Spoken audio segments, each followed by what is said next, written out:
मुंबईत प्रवास करायचा असेल तर सर्वात जलद मार्ग म्हणजे लोकल आणि म्हणूनच तिला मुंबईची लाईफलाईन असं सुद्धा म्हणतात. पण कधी विचार केलाय का की एका लोकलमधून किती लोक प्रवास करू शकतात, क्षमता काय आणि वास्तवात किती लोक प्रवास करतायत? नमस्कार, मी अमित गद्रे. न्यूज 18 लोकमतच्या विशेष व्हिडिओमध्ये सगळ्यांचं स्वागत आहे. मुंबई लोकल ट्रेनमध्ये सामान्यतः 12 किंवा 15 डबे असतात. आता 12 डब्यांची लोकल ट्रेनमध्ये कसं आहे आपण बघूया. साधारणपणे यामध्ये 3504 प्रवासी यामध्ये प्रवास करतात आणि 1168 हे बसलेले आणि 2336 हे लोक उभ्याने प्रवास करू शकतात. तर 15 डब्यांची लोकल ट्रेन आहे, त्यामध्ये 12 डब्यांच्या तुलनेमध्ये 13% प्रवासी जास्त घेऊन जाऊ शकते. मात्र वास्तव यापेक्षा खूप वेगळं आहे. अधिकृत क्षमतेपेक्षा खूप जास्त लोक लोकलमध्ये मुंबईमध्ये प्रवास करत असतात आणि पीक आवर्समध्ये एका 12 डब्याच्या लोकल ट्रेनमधून साधारण 5,500 ते 6,000 पेक्षा जास्त लोक प्रवास करत आहेत. तर काही वेळेला ही आकडेवारी अगदी 6,500 पर्यंत जाते.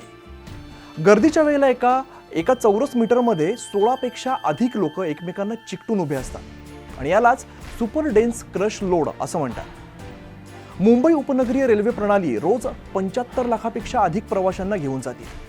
आता ही संख्या मुंबईची लोकसंख्या आणि रेल्वेच्या क्षमतेच्या तुलनेत खूपच जास्त आहे. त्यामुळे लोकल ट्रेनची क्षमता आणि प्रत्यक्षातील भार जर बघितला तर लक्षात येईल की मुंबई लोकल ट्रेन सरासरी क्षमतेच्या साधारण 2.5 पटपेक्षा सुद्धा जास्त प्रवाशांना घेऊन जाते. त्यामुळे जगातील सर्वात जास्त गर्दीची उपनगरी रेल्वे सेवा आहे. आता या प्रचंड गर्दीमुळे अनेक अपघाताचे प्रसंग सुद्धा घडत आहेत. दरवर्षी शेकडो लोक लोकल ट्रेनमधून पडून किंवा रूळ ओलांडताना मृत्युमुखी पडत आहेत, जखमी सुद्धा होत आहेत. तर अनेकदा या संदर्भात उच्च न्यायालयाने गर्दीमुळे प्रवाशांना जनावरांप्रमाणे प्रवास करावा लागत असल्याची नोंद घेतलेली आहे. तर रेल्वे प्रशासन वारंवार प्रवाशांना सुरक्षित प्रवासासाठी आवाहन करत आहे.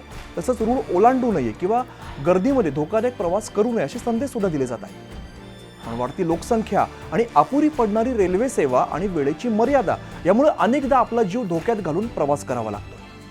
थोडक्यात काय तर मुंबई लोकल ट्रेनची अधिकृत क्षमता ही मर्यादित जरी असली तरी सुद्धा मुंबईतील वाढती लोकसंख्या आणि वाहतुकीच्या इतर साधनांची कमतरता यामुळे प्रत्यक्षामध्ये या क्षमतेपेक्षा कितीतरी जास्त लोक प्रवास करतात. प्रशासनाने सुद्धा लोकल फेऱ्या वाढवून गर्दी कमी करून अगदी आधुनिक तंत्रज्ञानाचा वापर करून असे अपघात रोखण्यासाठी तातडीने उपाययोजना कराव्यात अशी अपेक्षा आहे. मुंबईची लाईफलाईन खऱ्या अर्थाने जीवनवाहिनी राहो हीच सदिच्छा आहे. अशाच माहितीपूर्ण व्हिडिओसाठी बघत राहा न्यूज 18 लोकमत.